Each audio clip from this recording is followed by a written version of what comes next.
ఇది నాకు ఒక్కదానికే అలా అనిపించిందా లేకపోతే అందరికీ అలా అనిపించిందో తెలియదు కానీ ఫస్ట్ టైం అవకాడో తిందామని చాలా ఇష్టంతో ఆర్డర్ చేసుకున్నాను. తీరా అది తినగానే వెంటనే నాకు ఒక సామెత గుర్తొచ్చింది. గాడిద సంగీతాన్ని చూసి ఒంటె ఆశ్చర్యపోతే ఒంటె అందాన్ని చూసి గాడిద మూర్చపోయిందంట.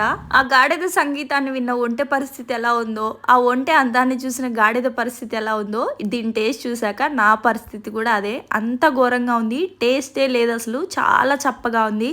ఒక్క బైట్ తిన్నానంతే, ఇంకా నోట్లో కూడా పెట్టుకోబుద్ధి కాలేదు అసలు. అలా అని పడేద్దామా అంటే ఒక్క ఫ్రూట్ కాస్టే 65 రూపీస్ అలా పడింది నాకు. ఇంకా అంత పెట్టి కొన్నాక దాన్ని తినకుండా పడేయాలంటే ఎలా మనసు ఒప్పుతుంది చెప్పండి.